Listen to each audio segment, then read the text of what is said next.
Hi, and welcome to the Summit Church Online, and thank you so much for joining us for this week's service. It is our mission to help you receive and share the love of Jesus, or like how we say it around the Summit, love first. And whether you're new to church and Christianity in general, or you've been following Jesus for years, we believe what you're about to experience will help you take your next steps in your faith journey. If you're new to the Summit or have questions, contact us through our website or app, and we'll be in touch to answer any questions you have. If you live within the Triad area, you're probably not far from one of our locations. We'd love for you to visit in person. And if you have young children, they will love our kids' environments designed specifically for them. If you regularly attend the Summit and you're just not able to be here in person this weekend, we hope that this time of worship is a help to you. We look forward to seeing you when you're back. And don't forget that you can stay up to date with all the latest things around the Summit and even keep up with your financial giving through our website and app. So whether you're new or regular, thank you so much for joining us for this week's service, and we pray that the next hour will both encourage and challenge you in your faith journey.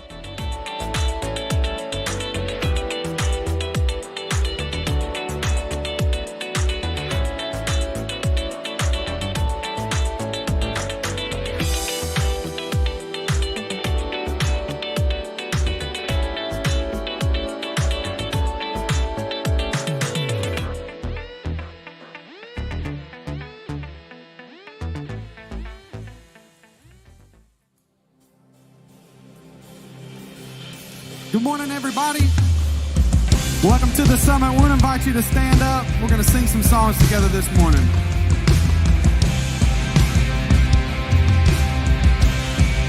Let's sing this together.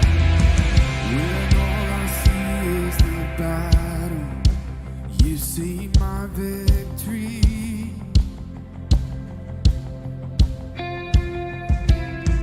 When all I see is the mountain, you see a mountain move. And as I walk through the shadow, your love surrounds me.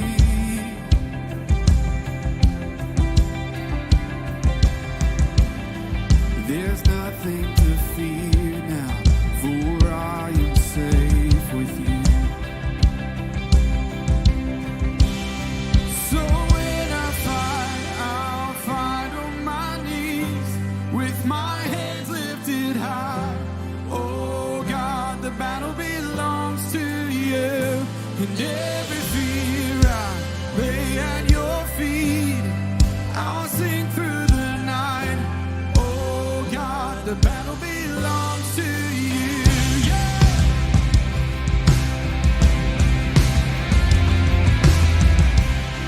And if you are for me, who can be against me?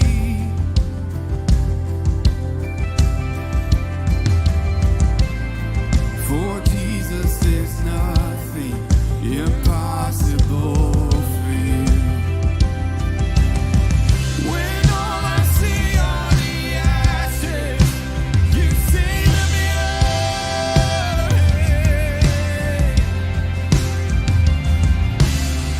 when all I see is the cross, God, you see the empty tomb. We sing when I fight. So when I fight, I'll fight on my knees with my hands lifted high. Oh God, the battle belongs to you. And every fear I lay at your feet. I'll sing through the night. Oh God, the battle belongs to you. An almighty fortress, you go before us. Nothing can stand against the power of our God. You shine in the shadow, you win every battle. Nothing can stand against the power of our God. Almighty fortress, you go before us. Nothing can stand against the power of our God. You shine in the shadow, you win every battle. Nothing can stand against the power of our God.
Why did I waste so much time worrying? You've had a plan all along, and I'm listening. You made a way out of deserts and rivers just yesterday. So today, and if I hear you speak, I don't need an explanation. If you tell me move, I don't need the destination. If what's promised I never see, I'm still walking with you. You're still walking with me.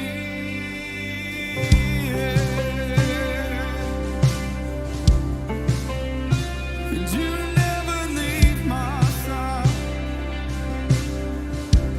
We sing you will redeem, and you will redeem all the time. I spent wondering, you've been the fire and the cloud. I'm following, you made a way out of bondage and darkness just yesterday. So today, and if I hear you speak, I don't need an explanation. If you tell me move, I don't need the destination. What's been promised, I will believe.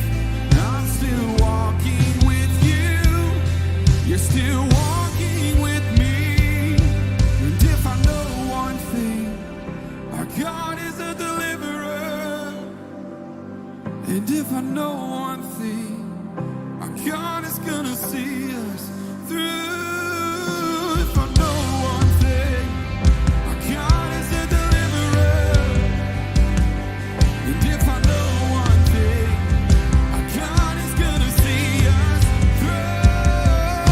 If I know one thing, our God is a deliverer. If I know one thing, our God is gonna see us through.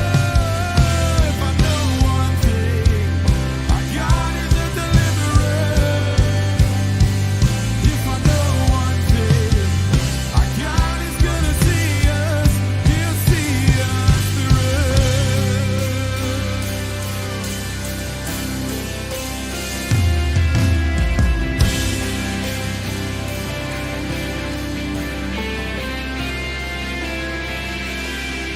Never alone in the battle. He'll see us through. I'm never alone in the desert. He'll see us through. I'm never alone in the fire. He'll see us through. He'll see us through.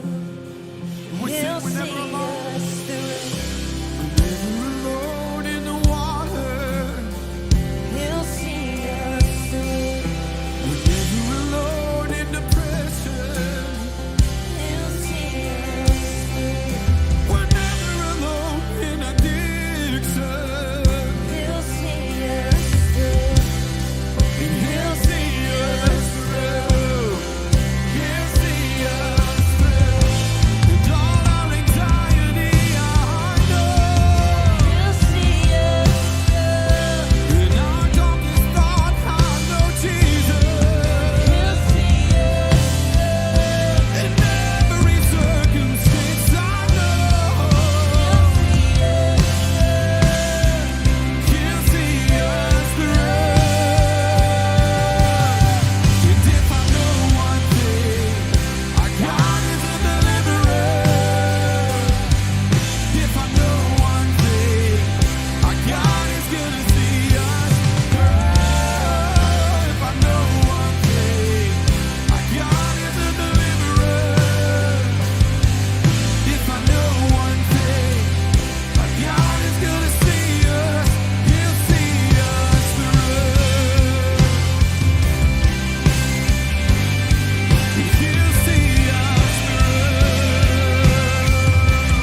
for all of my life.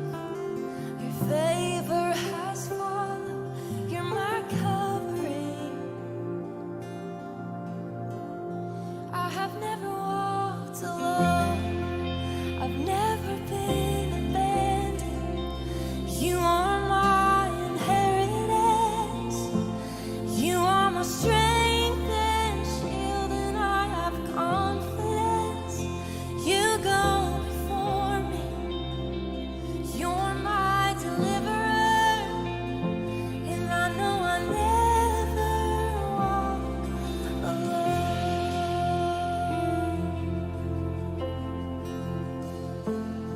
And you're always faithful. You're strong and able. I'm lifting my head, and you I find help. You're my providence. I've never walked alone. I've never been abandoned. You are my inheritance. You are my strength and shield, and I have confidence.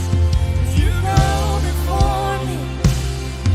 You're my deliverer, and I know I never walk alone. I never walk alone.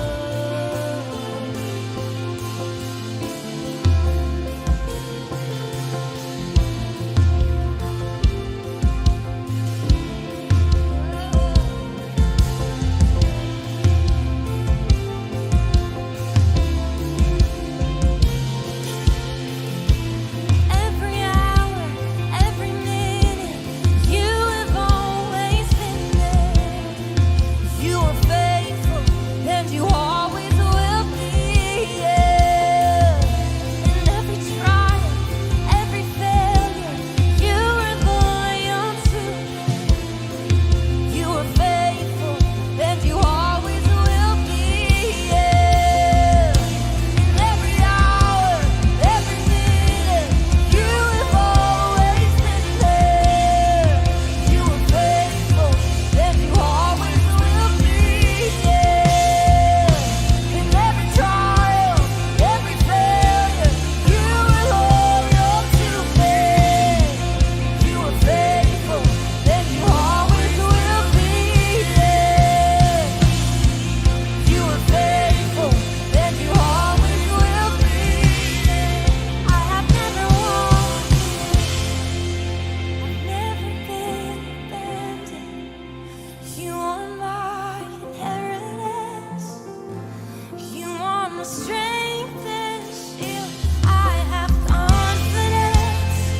You go before me. You're my deliverer. I know I never walk alone. I've never been abandoned. You are my inheritance. You are my strength and shield, and I have confidence. You go before me. You're my deliverer, and I know I never walk alone. Every hour, every minute, you have always been there. You are faithful, and you always will be. Yeah. In every trial, every failure, you are loyal to me. You are faithful, and you always will be. Yeah. You are faithful, and you always will be. Yeah. You are faithful, and you always will be.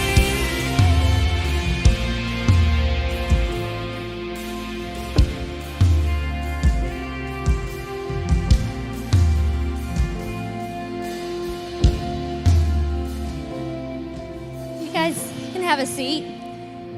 we hope that when we're singing together and you're worshiping through song, there's just some parts of the song that just a phrase that maybe just sticks out to you and that you get to carry it with you throughout the week. And one of the phrases in that song for me is like, you go before us. And last week, we sent you out into the community. We didn't gather here. We sent you out to serve at the Big Serve.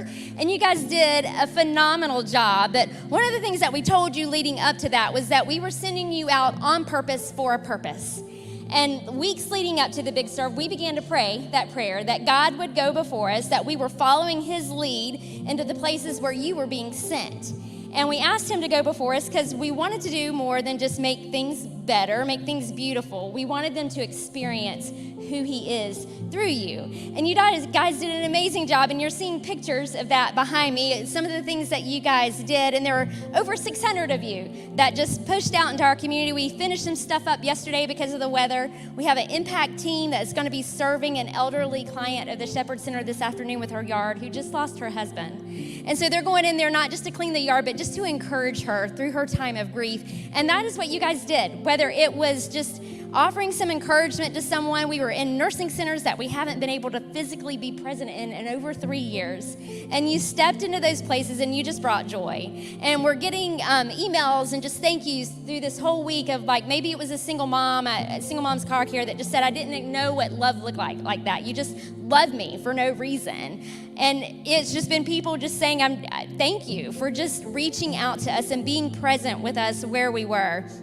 And as we started adding all those things up everywhere that we went and everywhere that you were, you directly impacted over 2,500 people over these past 2 weekends, which means they got something in their hands from you, just telling them about God, telling them about the truth of Jesus, whether it was just they're experiencing love through you. And so you did that this past weekend. And the other thing that happened as we were out serving our community, we also knew that there was a crisis in our own nation in Florida with a Hurricane Ian, and just traveling up the coast. And so what we did, because you were so generous, you're a very generous giving church, we were able to take $5,000 and send it to one of our disaster relief partners so that in someone else's crisis, as you were serving here, they were able to serve meals and provide showers and help for the people that were having to get out of their homes and evacuate their homes. And that was something that you did over this past weekend, which is a huge thing to celebrate. And we wanted to say thank you for that, because Big Serve just puts an exclamation point on something that we do and care about in the entire year. And one of the cool things that came out of Big Serve, some of you just started connecting with people that you didn't even know you went to church with. And you made friendships when you guys were serving together. Some of you stepped into a group. You're like, I like more of that.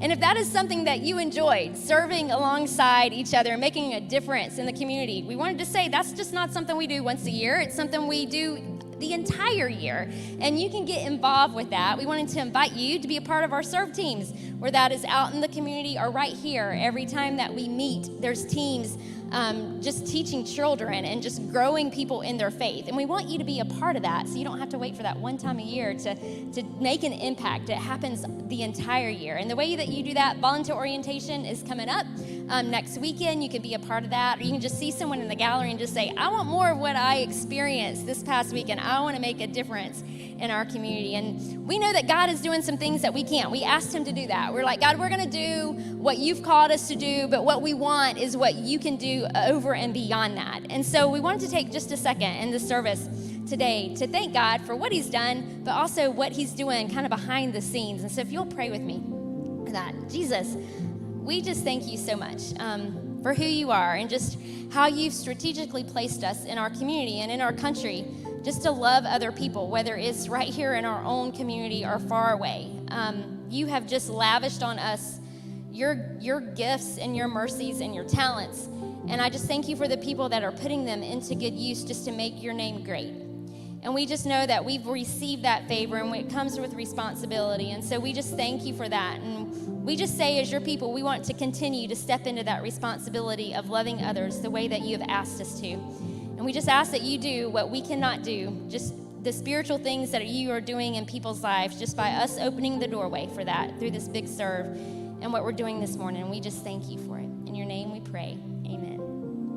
All right, we invited you back this weekend so that we could talk about death And you came. Look at you. How amazing is that? Thank you for trusting us. We know that what you're about to hear may sound a little bit grim and maybe not something we really want to talk about. But the reality is, it's not so much about death, but it really is about how we live. And so we're thankful that you are here to hear about that today.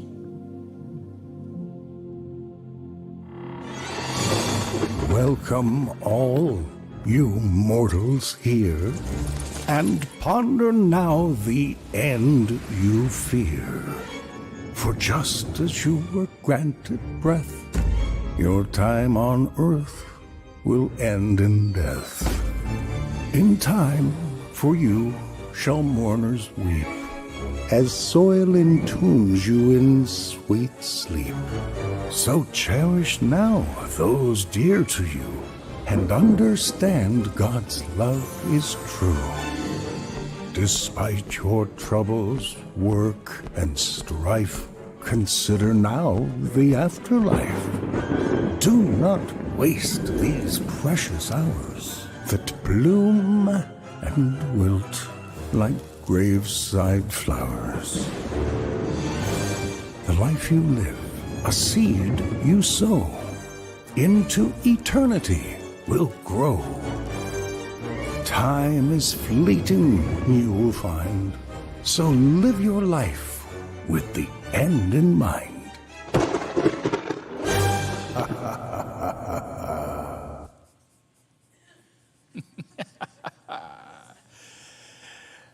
Hey, have you ever had one of those experiences where you, at least for a split second, thought you were dying?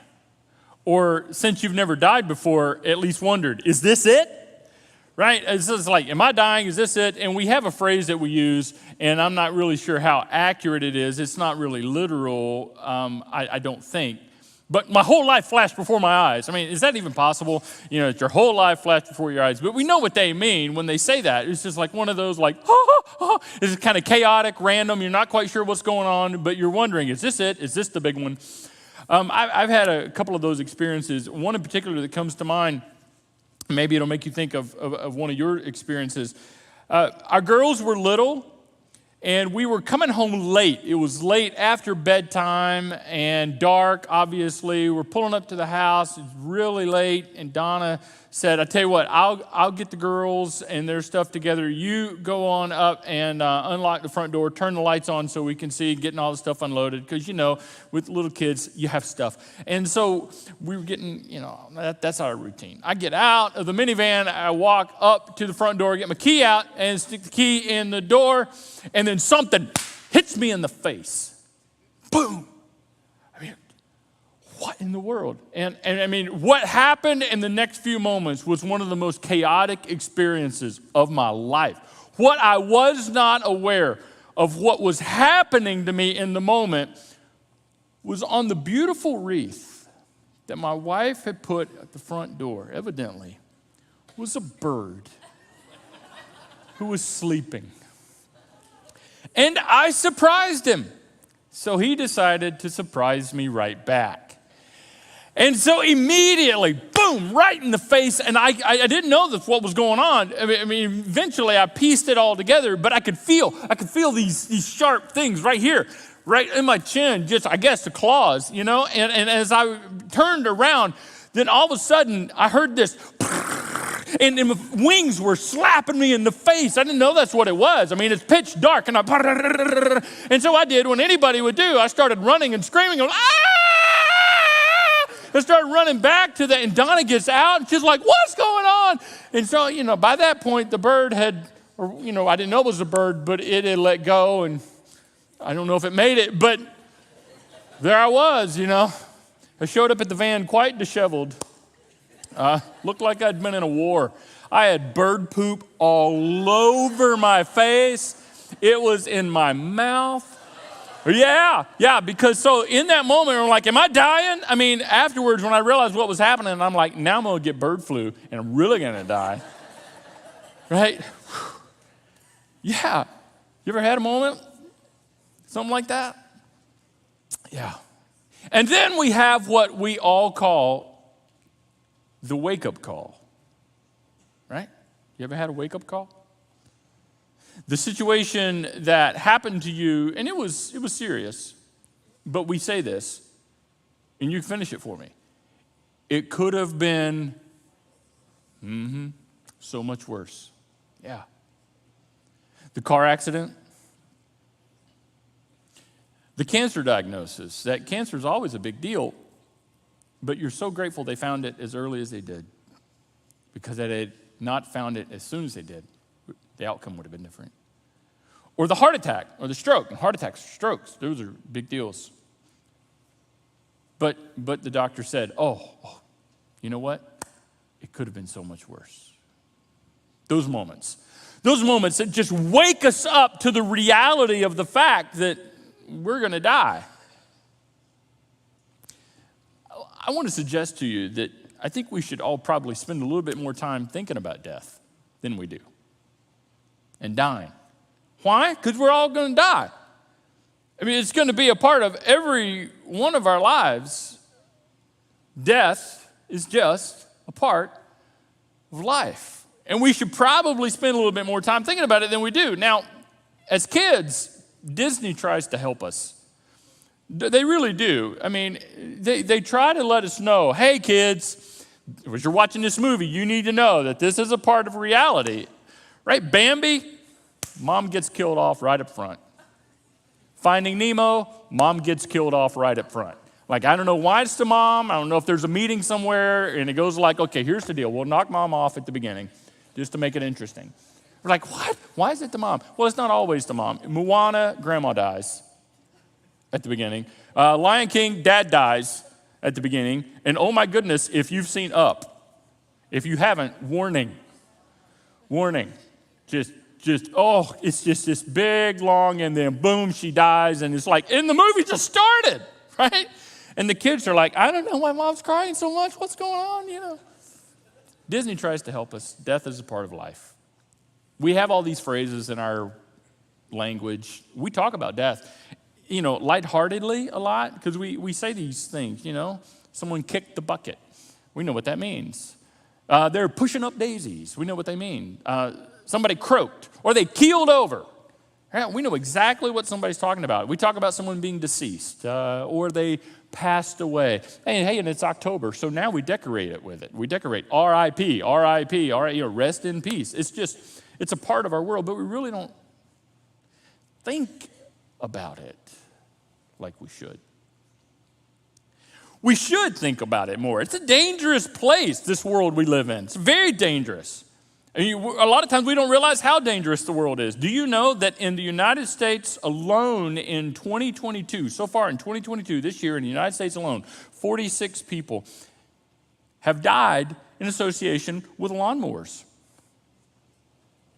And if you're a middle school student whose parents have you mow the grass against your will, that's a helpful statistic.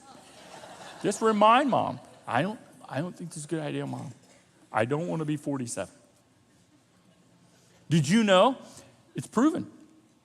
More people die standing in front of vending machines every year than shark attacks. Think about that next time you want a pack of nabs. You need that honey bun fix? I don't know. And what's interesting, because of the pandemic, we've almost become numb to death.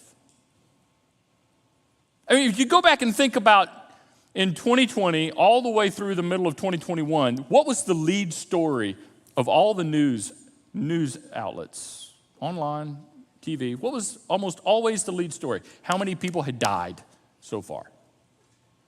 Now, here's the deal. That's a serious reality, and it's no laughing matter when it's someone you know and someone you love. But for the world, like, this is how many people died in your country. This is how many people died in the U.S. In our state, this is how many people died. And they go down county by county by county by county. And it was like death, death, death, death, death, death, death. And I'll be honest, we just got numb to it. Because it was just, we heard it all the time. And you know, the thing, if you hear it over and over and over again, eventually you stop hearing it, really. So it would probably be a good thing for us all to think about death. Seriously, though. Not in just our language. Not just a byline in a news story, but in reality. Because most of the time, we just want to avoid it. I get it. Most of the time, I don't want to go there. That's sad. That's depressing. I don't want to talk about it. Can we not have that conversation? I just don't want to talk about it because it's just, it's level 10, right? It's level 10 kind of conversation. Now, let me call time out just a second and say there are a couple groups of people that come to mind immediately. And if you're in one of these two groups of people, you probably think about death a whole lot more than the average person. And granted, like group number one that I think about, if you're struggling with depression to the point of having suicidal thoughts, then you think about death a whole lot more than the average person. But in a very unhealthy way, and you may not realize how unhealthy that is and unnecessary that is. I want to let you know that there is help for you, and we want to help you get the help you need. You need to reach out to us, to somebody, because you don't have to journey through what you're journeying through alone. And your death is not the way out. It's not the healthy way through it. Let us help you. Meet us in the gallery, in the lobby, after one of the services, and we'll be glad to journey with you to get the help you need. There's a better way. The second group of people that I think of who probably think of death a whole lot more than the average person are people who have recently lost someone they love. You've attended the memorial service or the funeral of someone you care about, and so it's on your mind because you're adjusting and you're living in the reality of this hole that love left. You need to know that if that's you, healing will come. Healing will come. Time is a wonderful healer. God does amazing work in our lives, but it takes time. The grieving process takes time. So obviously, you think about it more than you probably did before. But for the most part, most of us choose not to go there. I don't really want to think about it. I've got plenty of time to think about that. I really do. I've got all the time in the world, especially if you're young. If you're young, you're thinking, I got time. I'll get to that. I'll think about my death then. If you're old, you go, I'm so young. I got plenty of time. Right? We all think we have plenty of time. But interesting, in all my years of walking with people through the journey of death, I've never met anybody that at their point of death, and they realized they were at the point of death. I've never met anyone that felt like they had plenty of time to get ready. And so we distract ourselves with some good things, but a lot of not so healthy things. We distract ourselves, and it's just easier not to go there. It's so depressing and sad. But God, through the wisdom writings of King Solomon in ancient Israel in the Old Testament, thousands of years ago, challenges us to think about death. And this is what Solomon writes. It's better to spend your time at funerals than at parties. I bet nobody has this hanging in their house. No tattoos here. Now, doesn't that sound like something Jack Nicholson would say in a movie? It's better to spend your time at funerals than at parties. Yeah. Kind of creepy, huh? So true. Better to spend your time at funerals and parties. Why? He tells us. Because after all, everyone dies and everyone leaves out no one. Everyone dies. So the living, those of you that haven't died yet, you need to take this to heart. Better to spend your time at funerals than at parties. He goes on to say, actually, a wise person thinks a lot about death. Why a fool thinks only about having a good time, like here and now. Like, I don't want to go there. I don't want. He said, that's foolish. If you're wise, you will sit yourself down and you will give this some thought. That's why we're doing this series. Because all of us are going to have this experience. Whether you call it a funeral or memorial service or whatever, it happens in a room like this or at the graveside or somewhere else, all of us are going to walk this road. And so what I want to do in the next few minutes is kind of pull back the curtain a little bit and let you know a couple of things that I'm not sure if anyone has ever told you, and I'm not sure if I've ever said it like I'm going to say it here in the next few minutes. I begin to realize, wait a second, I've gone to more funerals than I can remember. Because I'm a pastor, in the last 28 years, I have gone to so many funerals. There's no way that I can remember all the funerals that I've gone to. And most of the funerals that I have attended, I've officiated because I'm a pastor. So I've done most of the talking. And so I started reflecting. I was like, wait a second. There's a common thread here that I'm seeing in funerals. We talk about the same things no matter whose funeral it is. I mean, the details are a little different here and there, and obviously the names are different. But pretty much we talk about the same kinds of things at everybody's funeral. So if that's the case, why don't we get on top of that before the funeral? Why don't we look at what's going to matter most then and make it matter more now, today? So that's what I want to talk to you about. I want to begin with a won't list. Here's a list of things that won't matter at your funeral. We're not going to talk about them. They may get a quick mention. They may get a side note here and there, but it's not going to be the focus, I promise you. It will not be the focus. It will not be the primary thing people want to talk about. It's not going to be the primary thing that you care about if you know you're almost about to die. I'm not going to talk about your job. We may talk about what your job was, but we're really not going to spend a lot of time talking about your job. Why? Because it's a job. Money. We won't talk about your money unless you had a lot. No, especially if you had a lot. Yeah, right? If you don't have a lot, that's it. If you don't have a lot of money, what happens is we may talk about, how thrifty you were and how you made the most out of, didn't have a lot. But if you had a lot of money, ain't nobody saying nothing about the money because everybody in there is going to be going, who's the executor? I hope I made the cut. Your hobbies may get a quick mention. They like to do this. They like this sports team. And there's a reason this list is here. Just hang with me. Social media. We won't talk about how many social media followers you had. In fact, here's a kicker. Most of your followers ain't coming to your funeral anyway. They just follow you. Creep on you from a distance. They don't love you enough to show up. I'm just telling you. Politics, Stuff, the stuff you had, the stuff you own, no, probably not. How physically fit you were. We're not going to talk about how physically fit you were. Here's why. You're dead. Every physically fit person dies. Hear that well. Now, I'm not saying being physically fit is not important. If you're not physically fit, you'll just die sooner. Right? But we ain't going to talk about, oh, he was so cut.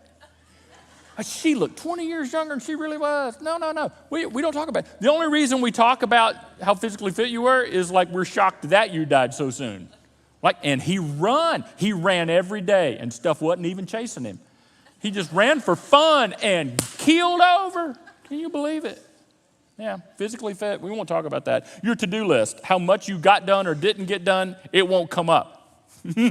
Listen to that. That's a big one to me. I'm a type A kind of, my mind works in lists. But no one's going to talk about how much I did or did not get done on my to-do list. Your accomplishments may get a quick mention. Your retirement, no one's really going to talk about that. And here's why I mention all this.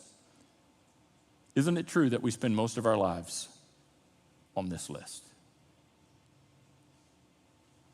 We spend most of our lives worried about, focused on, dealing with the problems that's here on this list, trying to accomplish what's here.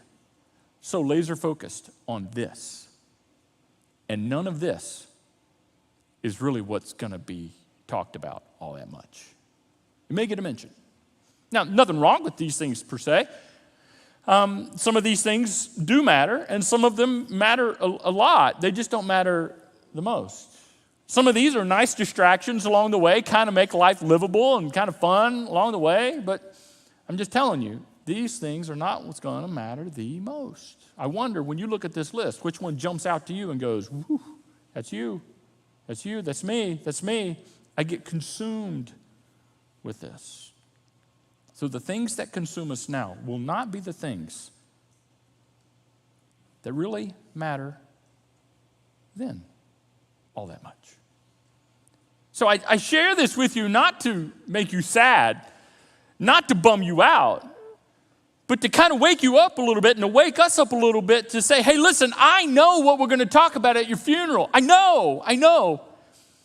And since it's going to matter most then, let's make it matter more now. And it ain't these things right here. So what is it? What matters most? Before I tell you, let me tell you that we will all agree on what matters most at the end.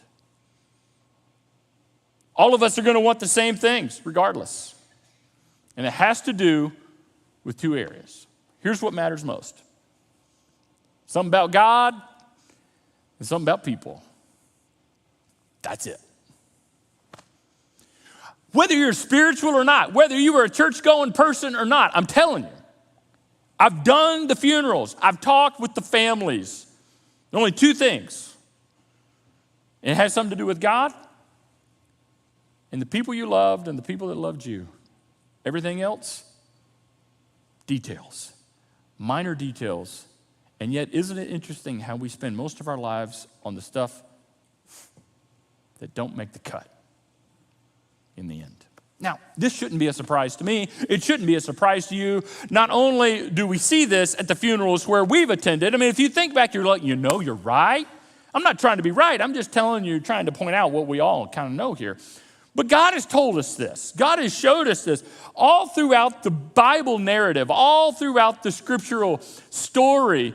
You see this highlighted time and time again. There's really only two things that matter in the end, and it's your relationship with God and people, and that's it. Let me just give you a couple of highlights. Okay, Jesus was teaching one day, and a couple of people came up to him and tried to trip him up and get him to say something wrong and do something wrong because they were constantly trying to get Jesus in trouble, plotting against Jesus, and they had this idea, hey, we'll ask Jesus a question, we'll stump Jesus, and Jesus will be embarrassed or he'll say something wrong, and the Jewish authorities and Jewish leaders will descend upon him and we'll get rid of Jesus. And here's what they asked him. They said, Jesus, what's the most important law? What's the most important commandment in the law of Moses? And that's a big question, especially in the Jewish society. There's 613 laws in the law of Moses.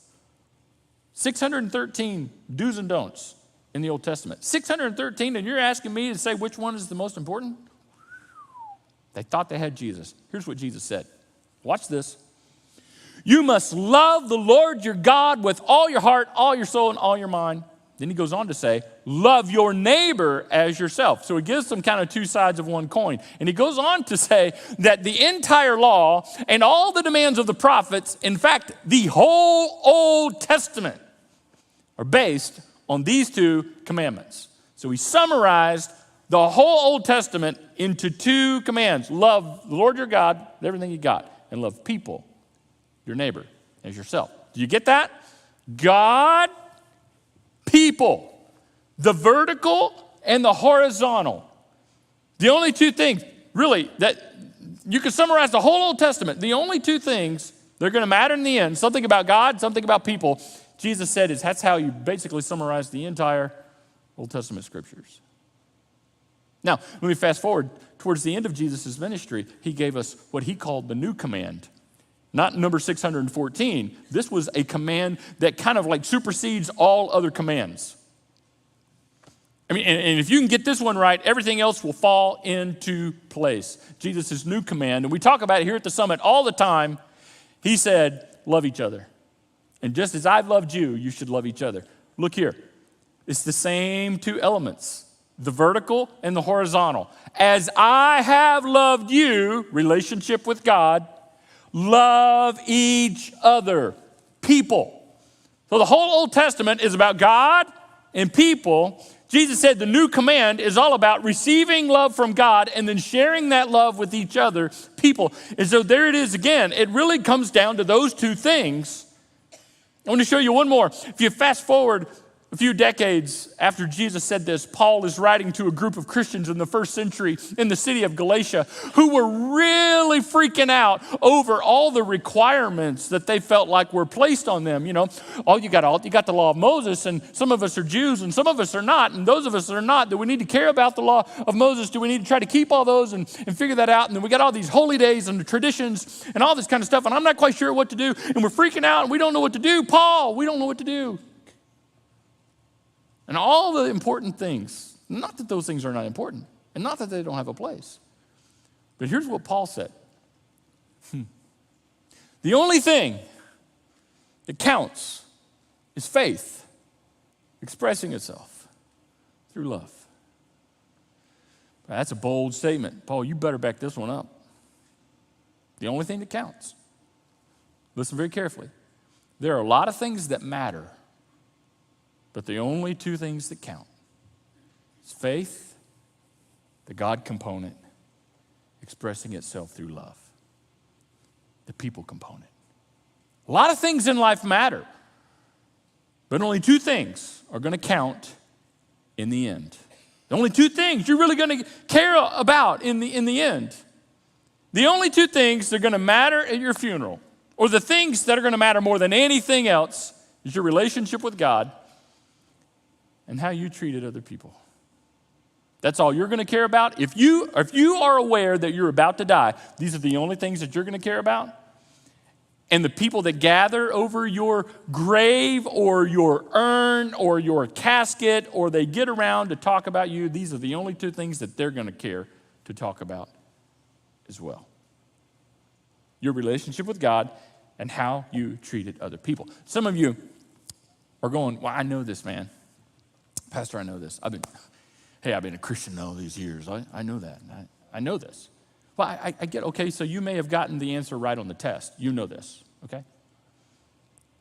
But are you living like you know this?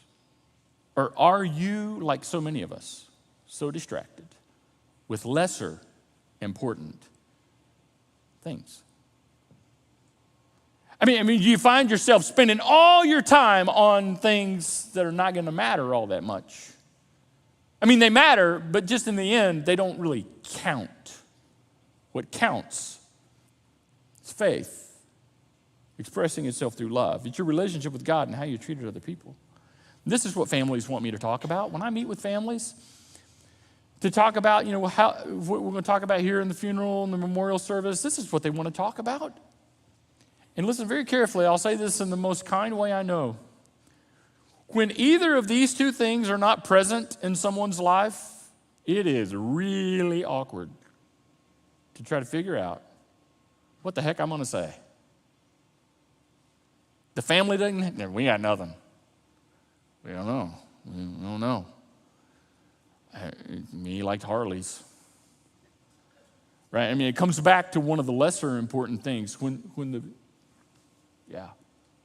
it's awkward. So don't put your family in that awkward situation. Don't find yourself in that awkward place. Relationship with God and how you treated other people. Let me do one more thing. Let me come back to the won't list, by the way. Let's look at it one more time. The reason this stuff won't matter is that it's not one of the two big things. And the only time these things really matter all that much at all is when they are tied back to the two things. Your relationship with God and how you treated other people. Let me give you an example. I said we're not going to really talk about your money. We're not. But when we do talk about your money, we talk about your money in relationship to two things. How you used it to forward the mission of God on earth, or how you used it to help other people. And your friends will talk about, he'd give you the shirt off his back. If she knew you had a need, she'd find a way to meet it. So they're talking about really how you leveraged your money to help others and invest into things that are bigger than yourself. You see what I mean? So we may talk about some of these things, but most of the time when we talk about these things at all, it's really only in relationship to your relationship with God and how you treated other people. It really comes back to those two things, your relationship with God and how you treated others. Have you ever had the privilege, and it is a privilege, it is an honor, really, even though it may feel awkward. Have you ever had the privilege of being around someone who knew they were dying? Have you ever had the opportunity to spend time around someone who knew that, okay, I've got weeks left, months left, a year, maybe two? I mean, if you've never had that opportunity, one day you probably will, and it really is a gift. It really is a gift. And maybe you have someone in your life right now, and maybe you are that someone. If you'll pay attention to what they care about, if you'll pay attention to what they want to talk about and what they don't, if you'll pay attention to the focus of their life when their days are literally numbered, here's what you'll find. They really only care about two things. It's these two things right here. Now, yeah, they may have a bucket list, and I want to go to Paris, or I'm going to spend the weekend in West Virginia, because, it's up there. Don't knock it. It's wild and wonderful. But if you'll listen to them, and listen, as a pastor, I have been in so many conversations, I can't even remember all the conversations I've had with people who knew they were dying. They only care about this right here. And here's the deal. That's all you're going to care about too. The truth is, you're just as dying right now as those people. You just don't know when. No one's told you a time frame yet. Your death is just as real, could be just as imminent as theirs. You and I are actually, everybody in this room, we're actually dying, like now. And so since this is really all that counts and matters then, why don't we decide to make it matter more now? And every time I've had a conversation with someone at the end of their life, and I've had a lot of them, I'll tell you this right up front, everybody has regrets. Everybody has regrets. I've never talked to anyone that doesn't have regrets. You hear somebody in pride and foolishness and immaturity say, I'm going to live my life with no regrets. They ain't close to death yet. Or they're just foolish. Everybody has regrets. And our regrets, 100% of the time, have something to do with one of these two things right here. Oh, Pastor, if I could go back. Oh, Pastor, I wish I had one more month. Oh, what I would do for the Lord. Oh, if I had just a little bit more time with my family, with my friends. I wish I could go back. Pastor, nobody told me. Pastor, nobody told me. I wish somebody would have told me. That's why I'm telling you now. Take what's going to matter then, what's going to count then, and make it matter more right now. And if you get to the end of life and these two things have been your primary focus, we will say of you that you had a life well lived. That you lived well. And here's the truth. When you live well, you die well. See, everybody dies. Not everybody's going to die well. And if you want to die well, you live well. And if you want to live well, this should be your focus.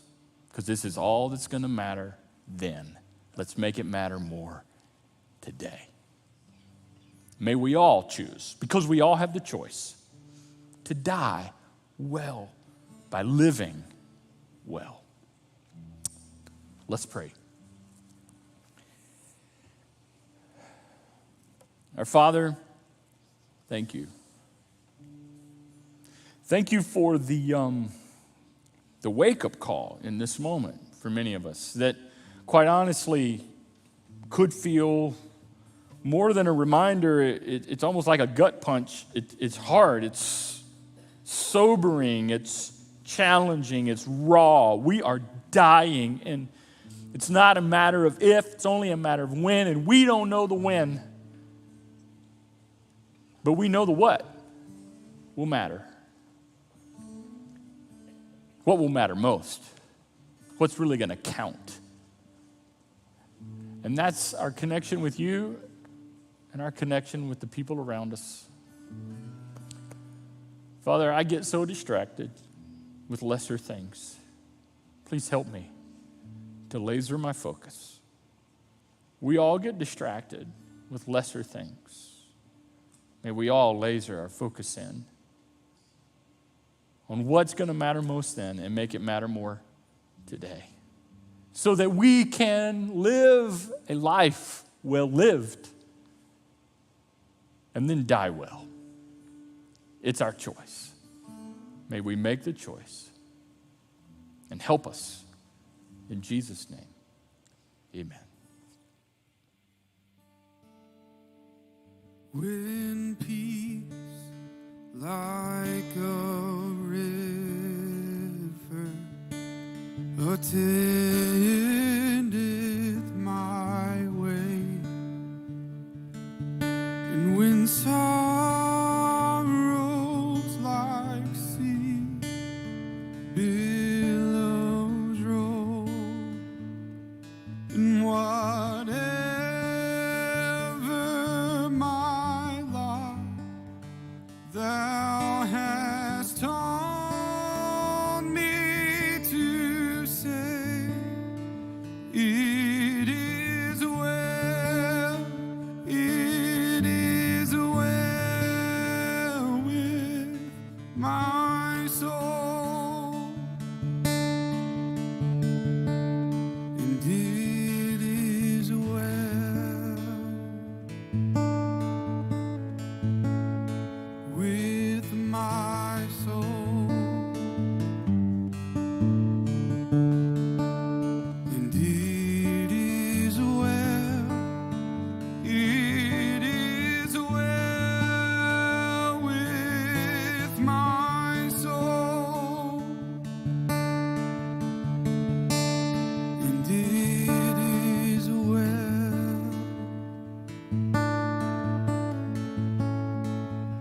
with my soul, and it is well, it is well with my soul,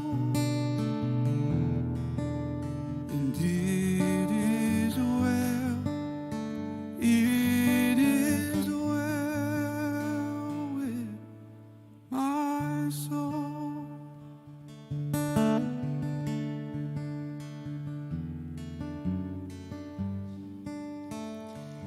So I lost a friend this week, and heard the service. This is the third time, and still hearing that and Jonathan's words just are experiencing grief.